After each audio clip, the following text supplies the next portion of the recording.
네, 오늘 함께 나누시는 말씀은 룻기 1장입니다. 룻기 1장 3절에서 5절까지입니다. 3절에서 5절까지요. 한 목소리로 함께 읽겠습니다.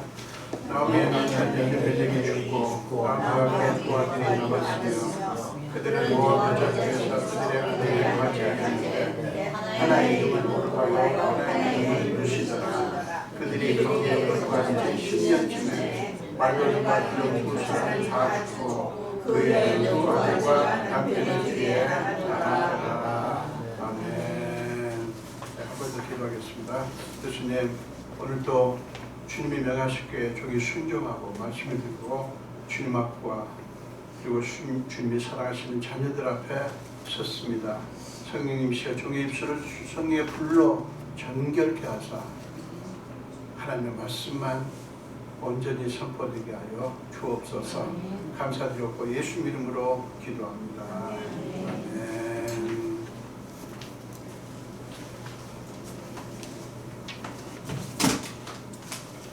네, 오늘 함께 공부하신 말씀으로 하나님이 우리의 이야기를 시작하실 때 라는 제목으로 함께 은혜를 나누겠습니다.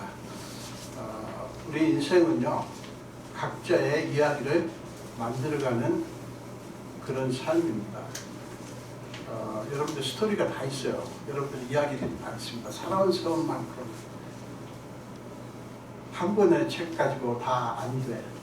책을 여러 번을 써야 되시는 분들이 많습니다.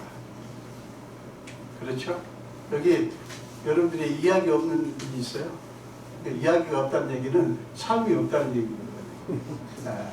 여러분들 다 이야기를 나름대로 다 써 오셨어요. 근데 우리 예수를 믿는다고 하는 것은 우리의 이야기를 우리가 쓰는 게 아니라 이제는 하나님께서 쓰시는 것을 의미합니다. 그래서 오늘 제목을 하나님이 우리의 이야기를 시작하실 때 이 제목으로 함께 은혜를 나누기로 원합니다. 본문은 엘리멜렉과 나오미 가정에 닥친 비극적인 상황을 우리에게 보여주는 그런 말씀입니다. 비극의 시작을 3절은 이렇게 알리고 있죠. 나오미의 남편 엘리멜렉이 죽고 나오미와 그의 두 아들이 남았으며 이렇게 말씀을 합니다. 자, 집안의 기둥인 남편이 죽었습니다. 참 죄송한데 우리 중에도 남편이 돌아가신 분도 있고 돌아가시지 않았지만 돌아가시거나 집에 없는 분도 있고, 네, 그렇습니다. 오늘날은 21세기고 너무 다르죠. 이 기원전 12세기와 너무 다르지만 그래도 남편이 있는 것과 없는 것과 차이가 좀 있습니다. 다음에는 집안의 기둥 같은 분이 죽은 거예요. 온 가족을 이끌고 모압으로 이주하는 일을 비롯해서 그걸 주도했던 남편이지 않습니까? 그 다음에 앞으로도 계속해서 집안의 대소사를 이끌어갈 가정이에요. 근데 이 사람이 죽었으니 그 상실감이 얼마나 컸겠어요. 그러나 그의 아내 나오미에게는 아직 두 아들이 남아 있었습니다. 그래서 나오미는 두 아들을 통한 새로운 미래를 생각합니다. 아직 다 끝난 게 아니었던 거예요. 아직 두 아들이 있어요. 그래서 그 두 아들들을 통해서 자기들의 미래를 생각을 했을 거예요. 자, 나오미가 꿈꾸는 미래 희망 프로젝트가 뭐죠? 4절 보세요. 4절. 그들은 모압 여자 중에서 그들의 아내를 맞이하였는데 하나의 이름은 오르바요, 하나의 이름은 루시더라. 나오미는 이 두 며느리들이 아들들을 낳으면 남편을 잃은 상실의 아픔을 극복할 수 있고 그 다음에 모압에서의 삶을 잘 살아갈 수 있을 것이라 이렇게 기대를 했을 거예요. 근데 아들들이 모압 여인들과 결혼을 한 후 어느 날, 결혼 생활이 얼마나 됐는지 알 수는 없어요. 근데 어느 날 나오미는 하늘이 무너지는 것 같은 비극을 겪습니다. 4절부터 5절까지 보세요. 그들이 거기에 거주한 지 10년쯤에 말론과 기럐 두 사람이 죽고, 두 아들이죠. 그 여인은 두 아들과 남편의 뒤에 남았더라. 그들이 모압에 거주한 지 10여 년의 세월이 흐른 어느 날 두 아들이 자손을 남기지 못하고 죽은 거예요. 나오미의 꿈은 산산조각이 났습니다. 삶이 어쩌면 이렇습니까? 남편 죽은 것도 큰일인데 두 아들들이 있어가지고 여기다 희망을 걸었는데 그 아이들조차도 그냥 아들들이나 좀 남겨놓고 갔으면 좋았으려면 그러지 못하고 갔으니 나오미의 꿈이 완전히 부서집니다. 여러분 5절 뒷부분의 표현을 다시 보세요. 그 여인은, 나오미죠. 그 여인은 두 아들의 아들과 남편의 뒤에 남았더라. 자, 이 표현을 한번 생각해 보세요. 그 여인은 두 아들과 남편의 뒤에 남았더라. 지금 두 아들도 가고 남편도 가고 홀로 남았다는 거예요. 홀로. 그러면 이 말씀은 뭐냐면 나오미가 철저하게 홀로 남았다는 사실을 부각을 시킨 거예요. 강조를 하는 것입니다. 클로즈업 시키는 거예요. 클로즈업. 강조를 하는 거예요. 이것은 나오미는 이제 더 이상 잃을 것이 없을 만큼 모든 것을 다 상실했다고 하는 것을 의미합니다. 나오미는 한 인간으로서의 가치, 하나님의 자녀로서의 존엄성, 그리고 삶의 목적까지 다 잃어버린, 그야말로 절망의 끝에 서 있는 것입니다. 남편을 잃었을 때만 해도요, 이 여인에게 뭐가 있었어요? 두 아들이 있었어요. 그래서 두 아들이 남아있었기 때문에 아들에게, 그 두 아들들에게 희망을 걸었는데 이제는 그조차도 허망하게 다 사라지고 만 거예요. 여러분, 이 어떻게 이럴 수가 있죠? 우리 인생이 왜 이렇습니까? 결국 뭐를 얘기합니까, 우리한테?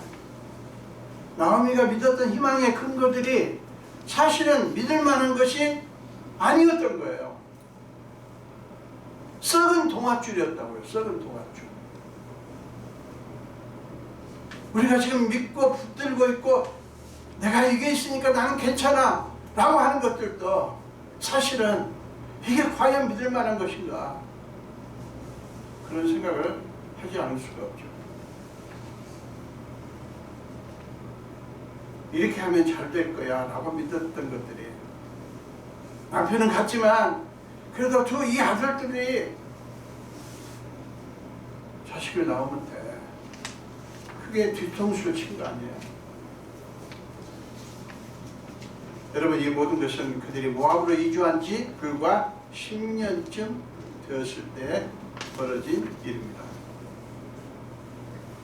엘리멜렉이 가족을 이끌고 모압 지방으로 이주함으로써 그들은 기근을 면했습니다.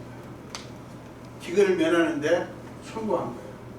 그래서 아마 그들은 모압으로 이주하기를 참 잘했다고 생각하며 한때 흐뭇했을 것 같아요. 참, 우리가 결정을 참 잘했어. 여보 그렇지? 여보 그렇지? 우리가 안 굶잖아? 얼마나 잘한 거야? 라고 생각을 했을 거예요. 우리는 그들의 이야기가 그렇게 계속되었더라면 참 좋았을 거리라고 하는 생각을 지울 수가 없죠. 그러면서 그 기대가 무너진 나오미에게 연민의 마음을 우리는 가질 수밖에 없어요. 그러나 사랑하는 여러분, 나오미 가정의 비극적인 이야기에는 우리가 주목해야 될 불편한 진실이 있습니다. 그게 뭐냐면 우리는 분명히 한 치 앞도 알 수 없는 삶을 살고 있다고 하는 것을 우리는 알아요. 어느 누구나 인정합니다. 어느 누구나. 우리는 인생을, 우리 삶을 한 치 앞도 알 수 없다, 알 수 없다는 거 알아요. 그리고 인정합니다. 그런데 우리는 우리 자신이 마치 우리의 미래를 환히 다 아는 것처럼 쉽게 단정을 하고, 어쩌면 그렇게 쉽게 단정을 하는지 몰라요. 그에 따라서 행동을 한다는 사실이에요. 인생이 한 치 앞도 지금 좀 있다가 어떤 일이 벌어질지 모른다는 거 분명히 인정한다니까요. 그럼에도 불구하고 우리가 행동하는 걸 보면 다 아는 것 같아요. 다 아는 것 같아요. 여러분 점점 나이 먹어갈수록 뭔가를 단정하는 게 두렵더라고요. 이거 반드시 돼. 큰 소리 치는 게 두렵더라고요. 그게 정상 아닙니까? 인생이 어떻게 될 줄 알아요. 큰 소리 칠 수 없더라고요. 근데 우리의 행동을 보면 다 아는 것 같아요. 모든 거 다 아는 것 같아요. 그게 얼마나 심각한 착각인 줄 아십니까? 엘리멜렉도 자기 가족의 미래에 대해서 자기가 생각한 대로 잘 될 것이라는 착각을 한 거예요. 엘리멜렉도. 아니 생각해보세요. 모압으로 이주하면서 거기서 이렇게 될 것을 생각하고 기대하고 갔겠어요. 정말 만만한 말씀이죠. 여러분 이것이 바로 이런 태도가 사람들이 가장 흔하게 별로 고민도 하지 않고 범하는 잘못이에요. 사람들이 왜 그런 실수를 범하는지 아십니까? 핵심이 뭔지 아십니까? 우리의 죄인은 우리가 아니라 우리 자신이 아니라 하나님이라는 사실을 마음에 두지 않기 때문이에요. 하나님이 없어요. 그러니까 내 마음대로 막 해버리는 거지. 분명히 예수 믿는다고 말하고 신앙생활을 하는 사람들 중에도 하나님이 없어요. 어떤 결정을 할 때 내가 알아서 해버려요. 내가 알아서. 그거를 무슨 박력이 있다고 생각해요. 여러분 난 젊은 사람들한테 그런 얘기합니다. 박력 있는 남자 좋아하지? 박력 있는 남자가 어떤 사람인데 착각하지 말라고 말합니다. 박력 있는 사람이 누구예요? 그 박력이라는 이름으로 막 그냥 불꽃처럼 밀고 나가는 사람을 숭상하는 현상이 오늘날도 있습니다. 아니에요 여러분. 우리는 두려워할 줄 알아야 됩니다. 우리 주인은 내 자신이 아니라고요. 하나님이 우리 주인이에요. 이걸 마음에 두지 않으니까 항상 우리가 알아서 해버리는 거예요. 여러분 그러니까 우리가 우리 주인이 나라고 생각하니까 어떤 결정을 할 때 주인이신 우리 주인이신 하나님의 뜻은 아예 고려하지도 않고 우리 마음대로 해버리는 거예요. 아담과 하와가 선악을 알게 하는 나무 열매를 먹은 것도 그렇습니다. 똑같아요. 자, 동산에 있는 모든 나무 열매를 다 먹지 말라고 그랬어요? 하나님이? 아니요.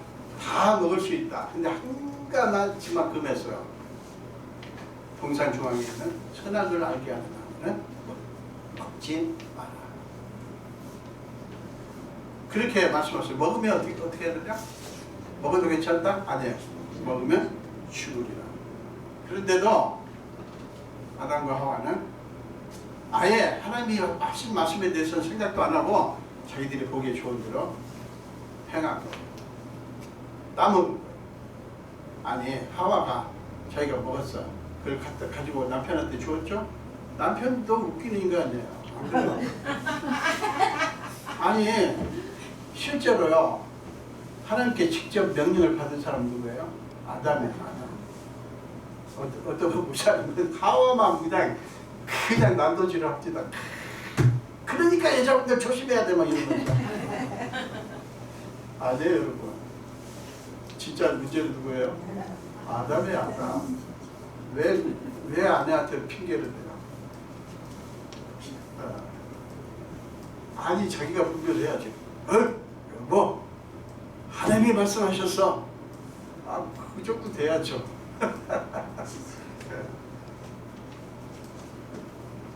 아니 와이프가 주니까 그걸 덥석 먹어요. 사랑하는 여러분, 그것이 아담과 하와가 범한 죄였고요. 오늘날에도 사람들이 가장 흔하게 범하는 죄예요. 하나님을 염두에 두지 않아요. 하나님의 뜻, 하나님의 말씀을 아예 고려 대상에도 안 둬요. 어떤 일을 결정할 때. 그게 우리 그리스도인들이 가장 무서운 죄라는 것을 모르고 범합니다. 우리 도덕적인 죄는 되게 예민하게 우리가 반응을 해요. 근데 하나님의 뜻을 저버리고 하나님의 말씀을 그냥 무시하고 하나님 없이 내가 마음대로 하는 건 죄가 아니라고 생각해요. 천만에. 그게 진짜 죄예요. 그래서 아담과 하와가 뭘 그렇게 잘못했어요. 그 하나님 말씀 무시하고 하나님 주인인데 그거 무시한 게 그만큼 무서운 죄였던 거예요. 엘리멜렉도 그리고 나오미도요, 하나님 뜻을 찾지 않고 자기들 생각만 믿고 행하는 죄를 범한 것입니다. 이것은 엘리멜렉도 나오미도 희망의 근거를 하나님에게서 찾지 않았다고 하는 것을 보여주는 거예요.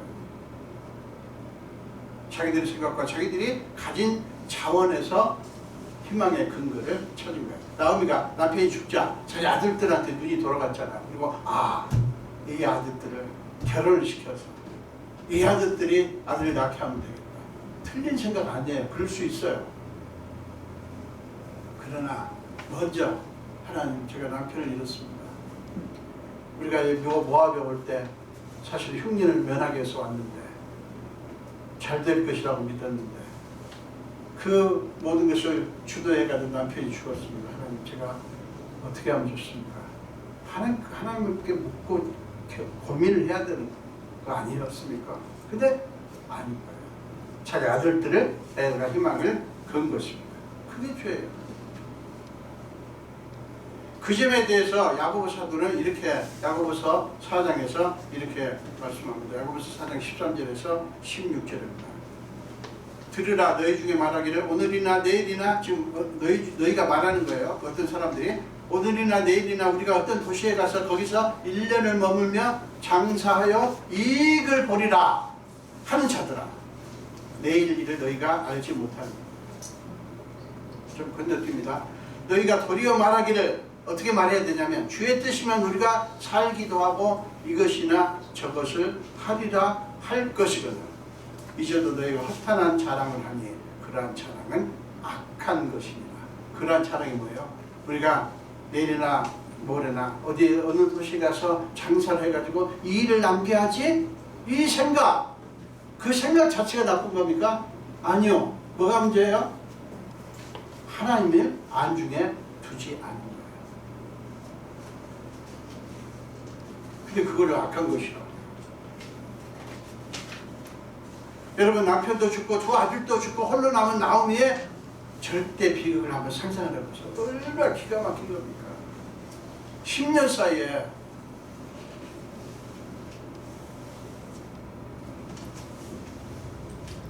이 절대 비극을 우리가 어떻게 봐야 되냐. 이 질문에 대해서 세상 사람들은 나오미는 이제 다 끝났다. 남편도 죽고 아들도 죽고 유지할 게 아무것도 없으니 이제 다 끝났다라는 결론을 내릴 것입니다.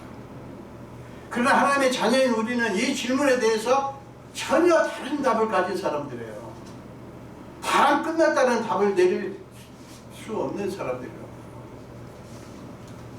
우리는 그런 절대 비극의 상황 속에서도 우리는 어떻게 결론을 내려야 됩니까? 이제는 다 끝났다라고 말하면 안 되는 거예요. 아니, 그런 결론을 거부해야 됩니다. 왜냐하면 우리는 사람들과 전혀 다른 답을 갖고 계시는 하나님을 믿기 때문이에요. 하나님은 인간이 가진 답과 전혀 다른 답을 갖고 계셔요. 그분을 믿는 사람들이기 때문에 세상 사람들이 일반적으로 말하는 그런 답을 우리는 받아들일 수 없어요. 여러분, 우리는 우리가 추구하던 인생의 문이 다 닫힐 때 새로운 문, 하나님이 만드시는 문이 열린다고 하는 것을 믿는 하나님의 백성입니다. 하나님이 그렇게 하시니까, 하나님이 그렇게 하는 분이니까 우리가 그분을 믿는다면 우리도 그렇게 믿어야 되는 거 아니에요? 그렇게 믿어야 되는 거 아닙니까? 당연히 하나님을 믿는데 그건 하나님의 생각이고 내 마음대로 아니죠. 그런 의미에서 나오미의 절대 비극은 끝이 아니라 새로운 문이 열릴 것을 알려주는 사인이에요. 자, 이거 한번 같이 따라서 하세요. 나오미의 절대 비극은 끝이 아니라 새로운 문이 열릴 것을 알려주는 사인입니다. 잊지 마십시오. 우리는 우리의 삶을 생각하면서 나는 이제 끝났어. 그리스도는 그게 없어요. 우리의 끝은 언제나 뭡니까? 하나님이에요. 하나님. 그리고 우리의 끝은 하나님 나라고 예수님과 함께 그 나라에서 영원토록 사는 거예요. 이게 우리 끝이에요. 그래서 우리는 죽어도 죽는 게 아니에요. 우리의 끝은 정해져 있습니다. 사람들이 말하는 쫄딱 망했다 이거 우리는 없어요. 소유는 없어져요. 소유는 없어지겠죠. 그러나 끝이 아니에요. 여러분 예레미야서 예가 3장 32절 33절을 보시기 바랍니다. 에레미야 예가 그냥 예가라고 합니다. 보통 3장을 보겠습니다. 그가 비록 근심하게 하시나 그의 풍부한 인자하심에 따라 긍휼히 여기실 것입니다. 주께서 인생으로 고생하게 하시며 근심하게 하시면 본심이 아니시로다. 자, 이게 참 굉장히 중요합니다.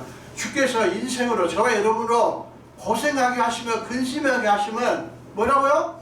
본심이 아니에요. 누구 본심이요? 하나님의 본심이요. 여러분 이 말씀 진짜 여러분 이번 주간에 꼭 외우시기 바랍니다. 하나님 우리 주께서 인생으로 고생하게 하시며 근심하게 하시는 것은 본심이 아니다. 여러분 이것만 믿어도요 하나님께 대한 생각이 다 달라집니다. 사랑하는 여러분, 하나님의 본심은 언제나 자기 백성들을 긍휼히 여기시고 하나님은 그들을 위해 새로운 이야기를 준비하고 계시다는 사실이에요. 그게 하나님의 뜻이에요. 이 사실 때문에 우리에는 언제나 뭐가 있어요? 소망이 있습니다. 여러분, 나오미의 비극적인 상실 이야기가 우리에게 증언하는 것은 이것입니다. 자, 그들이 추구하던 이야기는 그렇게 끝났지만 하나님이 계획하시고 하나님이 만들어 가실 수 있는 이야기까지 끝나는 것은 아니라는 사실입니다. 우리의 삶이 어떻게 되든 그게 끝이 아닌 거예요. 하나님의 이야기가 계속됩니다. 우리가 우리의 이야기를 만들어 갈 힘도 없고 에너지도 없고 아무것도 없을 때 그때 우리는 홀로 있는 게 아니에요. 우리를 이끌어 가시는 하나님이 계셔요. 그래서 과거같이 우리를 버려두지 않는 거예요. 아까 김도혜 목사님이 작사 작곡하신 이 곡에 나와 있잖아요. 우리를 영원토록 홀로 두지 않아요. 그와 같이 너희를 버려두지 않으리. 내가 너희와 영원히 함께하리라. 성령이 오셨네. 성령이 오셨네. 내 주를 보내신 성령이 오셨네. 우리 인생 가운데 친히 찾아오셔서 그 나라 꿈꾸게 하시네. 우리는 그 나라를 꿈꾸는 사람들이에요. 그와 같이 버려두지 않아요. 사랑 여러분, 나오미의 이야기는 우리가 인간적으로 생각할 때는 너무 안 됐잖아요. 불쌍하잖아요. 그러나 그게 끝이 아니라 새로운 역사를 시작하실 사인이었던 거예요.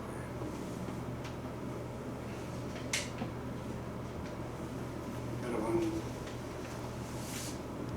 오히려 이제 나오미의 이야기가 어떻게 진행될 것인가 우리는 흥미진진하게 봐야 됩니다. 사실은 나오미의 이야기는, 나오미의 상실은 이제 하나님이 역사하실 가장 적합한 조건이 이루어진 거예요. 하나님이 역사하실 최고의 조건이 이루어진 거예요. 사랑하는 여러분, 그렇습니다. 나오미의 직자 이야기는 이제부터 시작될 거예요. 이제부터 시작될 거예요. 우리가 룻기를 공부하면서 이것을 여러분 놓치지 마시기를 바랍니다. 우리가 계획하고 우리가 추구하던 것들이 무산될 때 우리는 물론 낙심할 수밖에 없어요. 그런데 그때 비로소 우리는 우리의 한계를 깨닫게 됩니다. 그때 비로소 우리는 모든 것을 하나님께 맡겨야 된다는 사실을 깨닫게 됩니다. 그런 의미에서 상실은 의미가 있고 가치가 있는 거예요. 고난은 의미가 있고 가치가 있는 거예요. 그런 의미에서 사랑하는 여러분, 상실 때문에 하나님과 가까워진다면, 우리가 가졌던 것을 놓쳤을 때 그것 때문에 하나님과 가까워질 수 있다면 그 상실은 뭐겠어요? 축복으로 바뀌는 거예요. 우리는 상실을 상실과 고통을 축복으로 바꾸시는 하나님의 자녀들입니다. 여러분, 우리 아버지, 우리의 주인은 그렇게 시시한 분이 아니에요. 같이 한번 외쳐볼까요? 우리는 상실을 축복으로 바꾸시는 분의 자녀들이다. 가슴에 새깁시다. 여러분, 나오미의 비극적인 절대 상실에서 하나님이 만드시는 새로운 나오미의 이야기가 시작될 것이라는 사실은 하나님이 우리의 미래를 어떻게 하실 것인가를 증명하시는 거예요. 나오미의 이야기를 보면서 저와 여러분에게 어떤 일이 일어날 것을 여러분 기대하시기 바랍니다. 룻기는 우리 모두에게 바로 그것을 알려주려고 기록된 책이에요.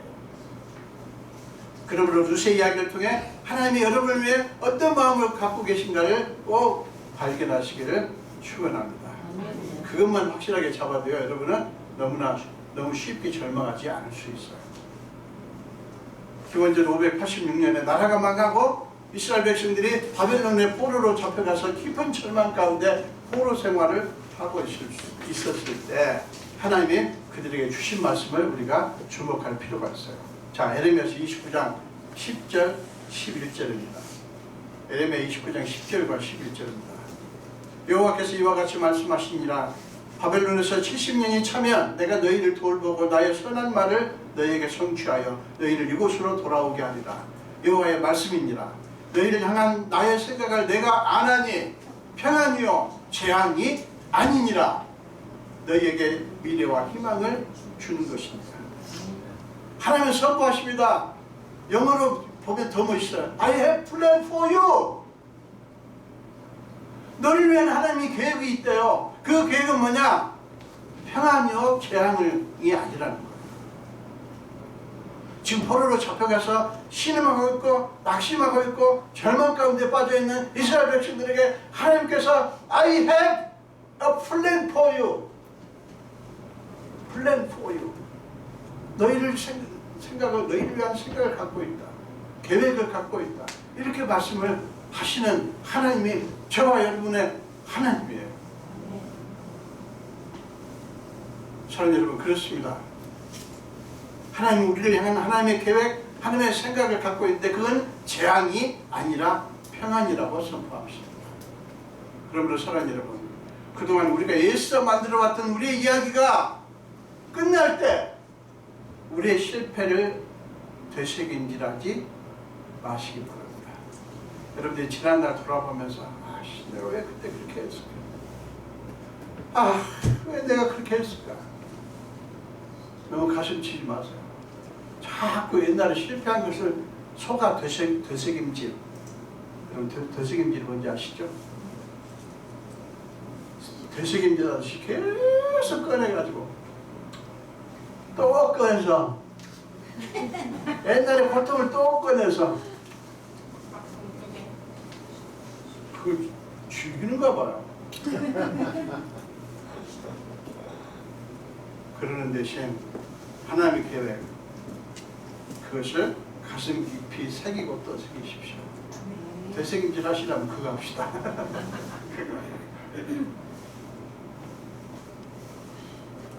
뭐라고요? 하나님 뭐라고 하신다고요? I have a plan for you. 그게 뭐라고요? 재앙을 주는 거예요? 우리를 버리는 거예요? 아니요. 평안이에요. 그러므로 사랑하는 여러분, 우리는